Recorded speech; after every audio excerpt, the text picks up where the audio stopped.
कि इस एग्जाम के नाम से, पशु परिचर के एग्जाम के नाम से सभी बच्चे डर रहे हैं, इसके नाम से और इसके काम दोनों से डर रहे हैं। तो इस बारे में आप क्या कहना चाहेंगे कि इस एग्जाम से रिलेटेड बच्चों की क्या योग्यता, किस तरह के उनके एज से रिलेटेड, क्या उनकी एजुकेशन क्वालिफिकेशन और उनके किस स्टेट के स्टूडेंट्स इस एग्जाम को दे सकते हैं, इससे रिलेटेड डिफरेंट तरह की क्वेरीज है बच्चों की। सर, नेक्स्ट क्वेश्चन ये है कि अब एग्जाम के लगभग 7 से 8 महीने बचे हैं और अलग अलग तरह के स्टूडेंट्स हैं जिनके अलग अलग सब्जेक्ट्स हैं, तो उनको किस तरीके से, क्या उनकी स्ट्रेटेजी होनी चाहिए? ओवरऑल जितना भी आप दिन में पढ़ते हो, 3 सब्जेक्ट को अभी सबसे ज़्यादा टाइम देना है और एवरेज समय बाकी सब्जेक्ट कवर की जाए। तो मैथ्स और साइंस का जो डर है उससे रिलेटेड क्या आपका कहना है? आप ठीक बोल रहे हैं। कई बच्चे ये भी करते हैं जैसा कि अभी हमारी बच्चे होती है जो नोट बायो ले लेते हैं, समाज के लेते, कॉमर्स के लेते या फिर एग्रीकल्चर के लेते, तो मुझे लगता है कि वो तोता बन जाएगा। तो संस्थान के द्वारा इस बुक के ऊपर काम चल रहा है और बहुत ही जल्दी मार्केट के अंदर ये बुक हम लॉन्च करने वाले हैं। नमस्कार प्यारे विद्यार्थियों, जैसा कि आप सभी जानते हैं पशु परिचर एग्जाम की डेट सितंबर में 21 से लेकर 24 सितंबर तक आ गई है। तो इस पशु परिचर एग्जाम से रिलेटेड स्टूडेंट्स के बहुत सारे डाउट्स हैं, तो आज के इस सेशन के अंदर अपन सर से उन सभी डाउट्स के बारे में जानेंगे। तो सबसे पहले तो सर, आपका इस सेशन के अंदर हार्दिक स्वागत है और आज मैं आपसे सभी स्टूडेंट्स के जो भी क्वेरीज हैं उनसे रिलेटेड क्वेश्चंस पूछने वाली हूँ। तो आज अपन एक एक करके जानेंगे। तो चलिए शुरू करते हैं अपन आज का सेशन। तो पहला, सबसे पहले मैं सारे डाउट्स में जो है वो एक एक करके नोट करके लेके आई हूँ, बच्चों के जो भी डाउट्स हैं। तो फर्स्ट मेरा ये क्वेश्चन है सर, बच्चों की तरफ से मेरा ये क्वेश्चन है कि इस एग्जाम के नाम से, पशु परिचर के एग्जाम के नाम से सभी बच्चे डर रहे हैं, इसके नाम से और इसके काम दोनों से डर रहे हैं। तो इस बारे में आप क्या कहना चाहेंगे? सबसे पहले तो धन्यवाद मैम, आपने ये सेशन रखा है और ये बात सही है, इसको अपन छुपा नहीं सकते कि पशु परिचर जो नाम इस वैकेंसी का है और जो इसके काम है उसको लेके मार्केट में ऐसा माहौल बना दिया गया है कि कई बच्चों को तो फॉर्म भरने में दिक्कत आ रही है। वो इमितर की दुकान पे जा रहे हैं और वो ये देख रहे हैं कि कब ये सब चले जाए तो मैं पशु परिचर का फॉर्म भर दूं, क्योंकि ऐसा बच्चों का दिमाग सेट कर दिया गया है कि आप पढ़े लिखे हो और ये क्या पशु परिचर का फॉर्म भर रहे हो, गाय भैंस बकरियां यही चरानी है। जी जी बिल्कुल, इसी तरह के कुछ क्वेरीज हैं जो बच्चों के मैं देख पा रही हूँ सभी कमेंट्स में। इन्हीं का आपको ध्यान रखना है क्या? अच्छा, आपको अगर यही काम करना था तो ये फिर आपने पढ़ाई क्यों की? अब यह 2 केस बन रहे हैं।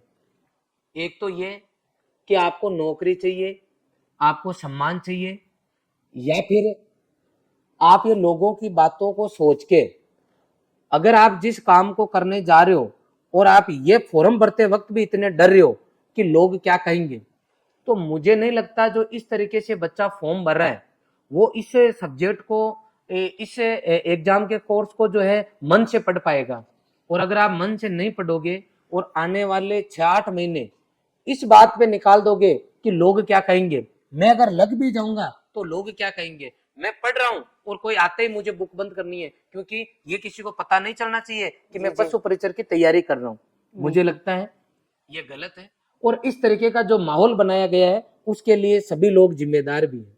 मुझे ऐसा लगता है कि आज भी वर्तमान टाइम में बहुत सारे ऐसे बच्चे हैं जो एक टाइम जॉब कर रहे हैं। तो पढ़ाई के साथ जो बच्चे जॉब कर रहे हैं उनको बहुत अच्छा जॉब जनरली मिलता नहीं है, क्योंकि कहीं पर भी वो जाएंगे तो हर कोई कंपनी यूं चाहती है कि मैं परमानेंट आदमी को रखूं।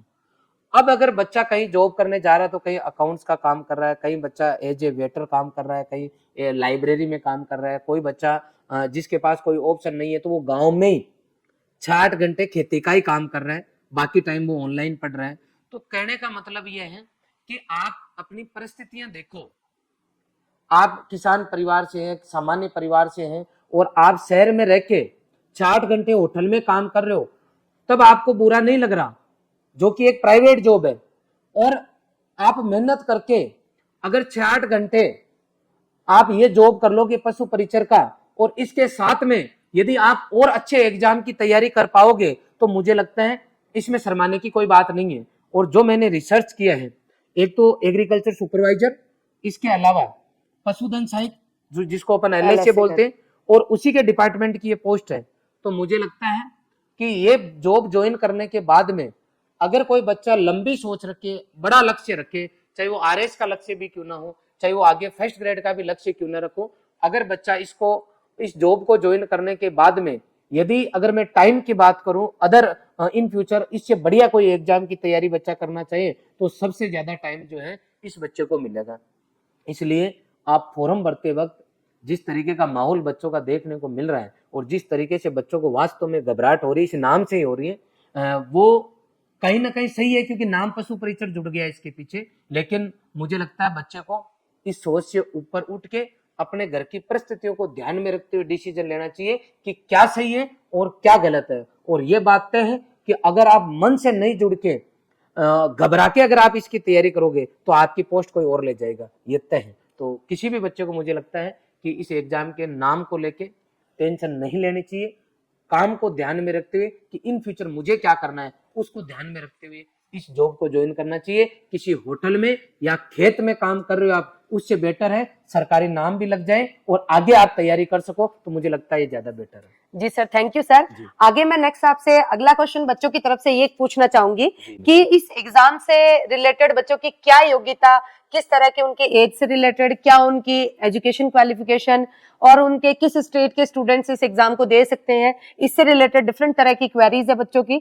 तो आप मुझे ये बताएं कि इस एग्जाम को कौन कौन दे सकता है। जी जी, सबसे पहले अपन ये बात करेंगे कि ये वैकेंसी राजस्थान के बच्चों के लिए है या आउट ऑफ राजस्थान। तो ये जो वैकेंसी है ये राजस्थान की वैकेंसी है और इसके अंदर भारत का कोई भी बच्चा कहीं का भी क्यों ना हो, चाहे वो गर्ल्स हो या बॉयज हो, सभी बच्चे इस फॉर्म को भर सकते हैं। शैक्षणिक योग्यता की अगर मैं बात करूं तो 10th पास बच्चा होना चाहिए, वो इस फॉर्म को भर सकता है। उसकी एज क्या होनी चाहिए, तो यदि आप 1 जनवरी 2025 तक 18 साल के हो जाते हो तो आप इस फॉर्म को भर सकते हो। कई बच्चे ये भी पूछ रहे कि गर्ल्स इस फॉर्म को भर सकती है क्या, तो बिल्कुल वो फॉर्म भर सकती हैं। और ध्यान रखें जो LSA में जो गर्ल्स लगी हुई है या फिर पशु परिचर की जो जॉब करेगी, मुझे लगता है उनके लिए बहुत ज्यादा टफ जॉब ये नहीं रहने वाला। फील्ड में जनरली गर्ल्स को जो है नहीं जाना होता, एक ऑफिस वर्क टाइप आपका काम रहेगा जो LSA का एक तरीके से। तो मुझे लगता है आगे गर्ल्स के लिए अच्छा जॉब है। कहीं गर्ल्स फॉर्म भरने में भी कतरा रही है तो उनको घबराने की जरूरत नहीं है।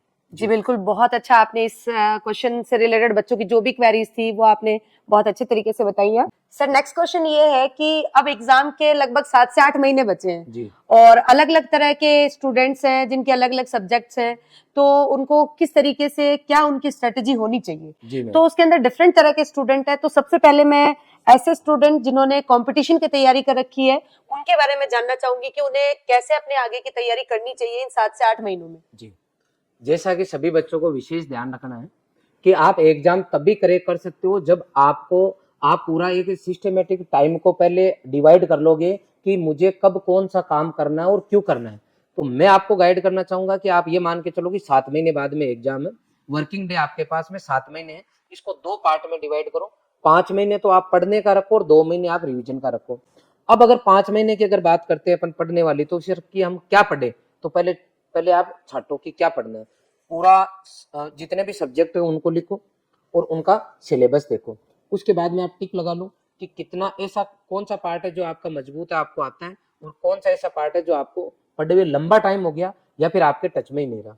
क्योंकि यहाँ पे आपने कॉम्पिटिटिव एग्जाम दिए, उन्हीं बच्चों की बात करें, जैसे किसी ने एग्रीकल्चर सुपरवाइजर का दिया है तो उसको मैथ, साइंस, सामाजिक विज्ञान का जो पार्ट है वो उसको नहीं आ रहा, करंट के वो टच में नहीं रहा। लेकिन जैसे मान लो किसी ने कांस्टेबल दिया है, पटवारी दिया है, वीडियो का एग्जाम दिया है, तो उसने मान लो एनिमल हस्बेंड्री नहीं पढ़ी या ऐसे कुछ और पार्ट है जो उसने नहीं पढ़ा है, तो आपको देखना है, सबकी कहानी अलग अलग हो सकती है, तो आपको देखना है कि कौन सा पार्ट ऐसा है जो आपको पढ़ना बाकी है और उसके लिए आप पूरा सिस्टमेटिक ढंग से पढ़े, उसको सबसे ज्यादा टाइम दे। जो आपका वीक है और जो करंट में आपने पढ़ा है अभी या जो आपका स्ट्रॉन्ग है उसको थोड़ा कम टाइम दे। 5 महीने में पूरा कर ले आप, उसके बाद में 2 महीने आप ओवरऑल तैयारी करें उसकी।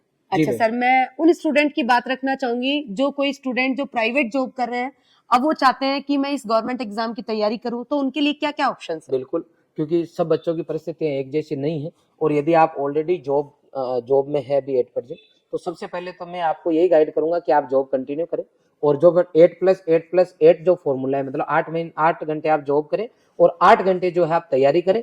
तैयारी के लिए फॉर्मूला वही अपनाना है कि आपको क्या आता है क्या नहीं आता, उसके अकॉर्डिंग आप पढ़ना चालू कर दे। और लास्ट के 2 महीने में जब आप पूरा कोर्स कर ले 150 दिन में, तो लास्ट के 2 महीने में आप जॉब छोड़ के पर्टिकुलर तैयारी कर सकते हैं। और जिस कंपनी में जहां कहीं भी आप काम कर रहे हैं, इस बात को आप अभी से बता दें कि सर मुझे अंतिम टाइम में इस महीने में छुट्टियां चाहिए होगी, ताकि आपको उस टाइम ऑन द स्पॉट दिक्कत नहीं आए। जी बिल्कुल सर। अब छोटी सी क्वेरीज ये भी है जी कि ये 10वीं पास वैकेंसी है जी और बहुत सारे स्टूडेंट हैं जिन्होंने 12वीं एग्रीकल्चर से कर ली है जी और ये पशुपालन से रिलेटेड वैकेंसी है, तो उन बच्चों के दिमाग में कहीं ना कहीं ये भी है कि मैंने एनिमल हस्बेंड्री पढ़ रखी है, इसका मतलब मेरे 30% जो 45 क्वेश्चन आने वाले हैं वो तो मेरे अच्छे से तैयार है। जी मैम। अब मैं आगे के जो एग्जाम है आगे की मैं तैयारी कर लूं, क्योंकि मेरी ज्यादा टाइम हुए, 10th किए हुए भी ज्यादा टाइम नहीं हुआ है, बिल्कुल। तो मैं आगे किस तरीके से, वो भी चाहता है कि मैं भी एक सरकारी नौकरी जल्दी से जल्दी लगूं, तो उन बच्चों के लिए क्या कहना चाहेंगे जो बच्चे 12th एग्रीकल्चर से कर चुके हैं, जो जैट और आईसीआर की तैयारी कर रहे हैं? बहुत अच्छा क्वेश्चन पूछा है, और कई बच्चे और पेरेंट्स इस हिसाब से शायद कैलकुलेशन कर रहे होंगे। मैं आपको गाइड करना चाहूंगा यहाँ पे। यदि आप जेट और सीयूटी की तैयारी कर रहे हैं तो आप पशु परिचर की तैयारी पे नहीं लगे, जेट सीयूटी की तैयारी करें, क्योंकि ये इतना आसान काम भी नहीं है। काफी ऐसे सब्जेक्ट है जो आपको अलग से पढ़ने होंगे, और जिसके अंदर आप ये कह सकते हो कि 105 क्वेश्चन ऐसे हैं जो जी आपको जी जीरो से पढ़ने होंगे। बिल्कुल। यहाँ आप डाइवर्ट हो सकते हो, इसलिए मुझे लगता है जेट और सीयूटी की तैयारी करनी चाहिए। फिर भी कुछ ऐसे हो सकते हैं कि सर आप बताओ, अगर थोड़ा सा भी कम से कम मेरे सब्जेक्ट ही स्ट्रॉन्ग हो जाए, कहीं ना कहीं मुझे फॉर्म भर देना चाहिए क्या? तो जो बच्चा मेंटली प्रिपेयर है और जिसको लगता है कि मुझे आगे तैयारी करनी चाहिए, तो फॉर्म आप भर सकते हो, क्योंकि 1 जून को जेईटी का लास्ट पेपर है, सीयूटी का 15 से लेकर 30 मई के बीच में एग्जाम हो जाएगा। वापस आप जब कॉलेज में जाओगे तो वो जाओगे आप जुलाई अगस्त के आसपास। तो इस दरमियान आप फ्री टाइम के अंदर कुछ सब्जेक्ट पढ़ सको 10th के भी, जिससे आपको हो सकता है आप वैकेंसी में सेलेक्ट हो जाओ, हो सकता है आपके कम से कम वो पढ़ोगे तो आगे कहीं काम में आएंगे डेफिनेटली। उस टाइम का आप यूज करने की दृष्टि से फॉर्म भर सकते हो। बाकी मैं कतई किसी बच्चे को ये नहीं कहूंगा कि वो जेट और सीयूटी का छोड़ के पशु परिचय की तैयारी करना चालू कर दे, मैं गाइड नहीं करूंगा, क्योंकि वो बच्चा बाद में उस मोड पे आ जाएगा। जैसा कि कई बच्चे ऐसे हैं जो 12वीं करने के बाद में 5 साल से 2018 में 12वीं कर ले, आज भी वो जो है कृषि प्रयोगशाला के लगे हुए हैं, वो 5 साल की भरपाई कभी नहीं कर सकते, और ऐसा किसी और बच्चे के साथ नहीं हो, इसलिए मैं उसको प्रॉपर पशु परिचर के लिए गाइड नहीं करूंगा मैं। जी बिल्कुल सर। एक तो 10th पास होने के साथ साथ इसके अंदर 18 साल उम्र भी है, तो उसका भी जो भी बच्चे 12वीं के बाद ये फॉर्म भरना चाहते हैं वो विशेष ध्यान रखें कि वो 18 साल जो है वो 1 जनवरी 2025 तक कंप्लीट कर चुके हैं, वही बच्चे इस एग्जाम के लिए फॉर्म अप्लाई कर सकते हैं। बिल्कुल, तो बिल्कुल। और बाकी की क्वालिफिकेशन और किस तरीके से आप लोगों की स्ट्रेटेजी होनी चाहिए वो तो सर ने बताई दी है। नेक्स्ट अगली क्वेरीज के अंदर मैं ये पूछना चाहूंगी सर कि इस एग्जाम में जैसे 150 क्वेश्चन आ रहे हैं, जी तो उन 150 क्वेश्चन के अंदर स्टूडेंट को कौन से विशेष सब्जेक्ट्स पर ध्यान देना चाहिए जो उसके लिए आगे की एग्जाम के अंदर सेलेक्ट होने के लिए विशेष हो सकते हैं, तो वो ऐसे कौन से सब्जेक्ट हैं? बहुत अच्छा। सबसे पहले तो मैम आपका आभार व्यक्त करूंगा कि आप इतने अच्छे क्वेश्चन पूछ रहे हैं और बढ़िया आप एक्सरसाइज करके आए हैं। ये दमदार क्वेश्चन है। जनरल पढ़ना और जहाँ से मेरिट डिसाइड होगी दो अलग अलग है। जैसे कोई बच्चा जेड सीयूटी की तैयारी करा, उसके लिए केमिस्ट्री ऐसा सब्जेक्ट है जो उसको मेरिट में सेलेक्ट करवाती है। ऐसे ही जो बच्चे पशु परिचर की तैयारी कर रहे हैं उनके लिए मैथ, साइंस और एनिमल हस्बेंड्री, ये तीनों सब्जेक्ट मेजर रहने वाले हैं।